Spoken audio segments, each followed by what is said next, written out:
Hello everyone and welcome back to my YouTube channel. Today we will be talking about farm accounts and I will start with some general knowledge and information. In this video I will also discuss the difference between farming farms and killing farms, because there is a little difference in those. And of course we will talk about the most efficient way to farm lots of resources from and for your main account. So let's dive into the general knowledge. For anybody wondering how to create another farm account or an account in general, and with account I mean a character, but it's easier to understand if I say account. So if you want to create an extra account, go to settings, tap characters, and then create a new account or a new character. You can have up to 2 accounts created in the same kingdom, and that's on the same email, but you can also migrate unlimited accounts basically into a kingdom. For example, I have 13 accounts in the same kingdom. I have 2 males, so when I migrated, I first started 2 new characters on the 2 males, so that equals 4 extra accounts to work with, young new accounts. I therefore really recommend creating those characters because you never know if you're going to use them. I thought I wouldn't, but well, right now I'm developing those small accounts like crazy. So that's one thing you want to do. First, I will talk about how you should shape your farm accounts from scratch. The main target of farm accounts is getting up to City Hall 24 ASAP. This will enable you to get your city resource buildings up to level 24, therefore enabling you to get a lot of AFK resources, as I call it.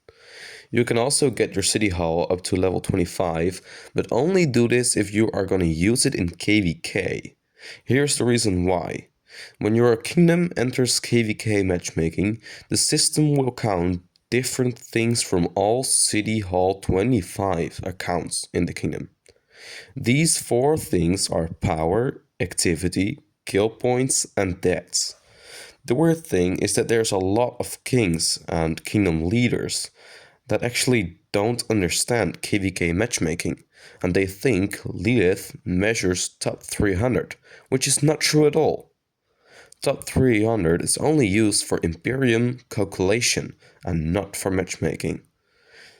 So if you're planning on filling flags with tier 4s from your farms every single KVK, then kingdom-wise it's worth it to have City Hall 25 farm accounts. If you don't kill your farm account tier 4 troops, your farm is a detriment to the kingdom.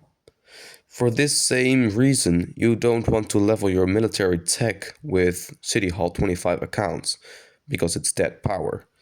In fact, you are planning on getting City Hall 24 farms. If you are doing that, you only need tier 2. This is my first real farm tip to get extra resources or to prevent resources from being lost. Tier 2 gives the best training cost to load ratio. Tier 3 and Tier 4 are a considerable amount more expensive as Tier 2 and only offer a few more points of load. So Tier 2 is really enough. This enables you to directly focus on economy tech after reaching Tier 2. You want to get that tech side maxed ASAP and then leave the academy for what it is, because it's dead power. Your main goal is just to rush your city hall to level 24, therefore only upgrading the required structures. Just use speedups for quicker development. You don't need speedups on City Hall 24 accounts anyways, so you can just use them to get quicker to City Hall 24. One thing that is really important is that you should be in an alliance with a lot of alliance resources. You can claim those every day, and you will eventually accumulate billions of resources over time. Like my account is over 1,000 days old, and I can easily get 1 million resource each day, means 1 billion resource from that, well, each resource from only alliance resources, which is really good. Those resources can be reinvested into your farms, so you're quicker on, well, so you finish the farm quicker. When you have unlocked tier 2, the second tier of troops, you can use all your speed ups on getting tier 2 siege troops because you want resources to invest back into the farms to get them maxed ASAP. So once you've reached CDL 25, you also need, no, CDL 24. Wait, CDL 24. Then you also need your trade post to level 24 to reduce the resource tax. And it will be like 11% left, I think. Okay, the last few things to prepare your farms are the following. Do expedition mode to get Constance level 5555 ASAP. Try to get Matilda of Flanders expertised ASAP. I will tell the reason for that later. Well, I can tell it right now. Because Constance and Matilda is actually the best pair for gathering for farms. Because they give 10% extra resources on each commander. So 20% in total. And yeah, Sunday Oak also does it, but it's legendary and takes a long time to max. So this is the best speed march in my experience. Not the quickest, but it gives more resources as extra resource gathering speed. Further, you should bring all the gathering commanders to level 37, so you can get the full yellow talent tree except the march speed and the healing factor. And getting expedition to a high level increases your amount of daily free resources, so that's one thing you want to do. Last tip to build your farm account is getting your VIP to VIP 11 ASAP. VIP 11 doesn't only give 10% additional resource gathering speed, it will also enable you to buy 600k gold tokens in the VIP store. This is where you want to spend your gems during More Than Gems event. Since tier 5 accounts need a lot of gold, and I know it, man, it needs a lot of gold. So let's move on to the ways to get more resources quickly. I will first talk about them, about the short farm cycle that I use sometimes if I don't have time. This is a term that I have kind of invented, short farm cycle. So this short cycle takes about 5 minutes and gets you the basics, nothing really more. The long cycle has additional steps that needs to be done every single day in order to get the maximum amount of resources from your farms. For the short cycles, these are the top 7 things that you should be doing. We start with an obvious one. Collect the resources from the city buildings. It's pretty clear. Secondly, you want to claim the Alliance resources, because they can get into the millions, which I usually compare to instant level 6 nodes. I've said that before actually. So if I get 1 million food every single day from the Alliance resource page, then that's like a level 6 pit instantly. Third tip, of course you keep your gatherers out all day if possible, one of which should always be an Alliance pit, which is the fourth tip. Yes, guys and girls, I'm going quick as a rocket with these tips, so make sure you remember all of them. Fifth trick for extra resources on your farms is the expedition mode. Claim it every day and loot the resources in the shop because it's literally free. Sixth trick, it's a really important one. You want to claim event rewards because some events give a lot of resources. Last and seventh trick that you can do really quick is the tavern keys. That's right, the tavern key can sometimes give you up to 5 million food or wood, sometimes even 2 million gold, and that's literally 4 complete level 6 nodes for free instantly. Gold and crystal keys can also contain resources, so if you can take a bit of extra time, then do these free ones too. If you don't have much more time, this is pretty much everything you need to do. If you have more time, you can add a few of the tricks that I will explain now.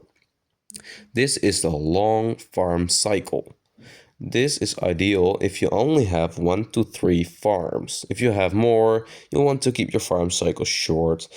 by the time you finished your farm, your last farm, you usually you usually are able to send new gatherers again on the first farms. So yeah, you can also integrate a few of these tricks in your short cycle. Sure, it's not a big deal. But adding all of them will take a lot of time. Trick 1. You buy resources with resources in the career station, because sometimes there is resources off, like it costs less resources to buy more. So also get there the 24 hours gathering speed buffs, because you want to keep the gathering speed buff running non-stop. And trick 2, maybe I should add it to the top 7 that I listed earlier in this video, but activate your production and gathering speed buffs all the time. It's literally free resources. Another trick 3, claim the resources from daily objectives. Get to 80 points for maximum resource rewards, or 100 points to get extra gems to spend on resources. And you will also get keys from which you most likely get extra resources. Gold keys, crystal keys. Trick 4. Do event like Ceroli Crisis, because you can buy resources in the shop with eventually it ends up into the millions. Another event that's worth it is Kerouac Ceremony, which has a huge amount of resource chests. Armaments. And that's of course beneficial to your commanders. It also grants you a few resource tokens here and there. Trick 7. Upgrade the scout post to the highest level possible. It literally gives more resources back as what it costs to upgrade the structure. You can claim the resources in your objective list. Trick 8. Get a fair amount of levels in the Lucerne Scrolls. There is free resources to find in these few levels. Trick 9. Some events like Wheel of Fortune, Hunt for History, Esmeralda event, and many other events which have free tries have a lot of resources available. You only need to get lucky. Well, normally on your main account you wouldn't call it lucky, rather unlucky. Trick 9. This was already being said, but I will say it again and explain it a bit better. You should spend your gems on 600k gold tokens during every More Than Gems event. Of course, after unlocking VIP 11 on your farm. You aren't using gems for anything else anyways. So, I think that was pretty much it for today. I might have forgotten to spend AP on my routers. Yeah, you can do that during pre-KVK, of course.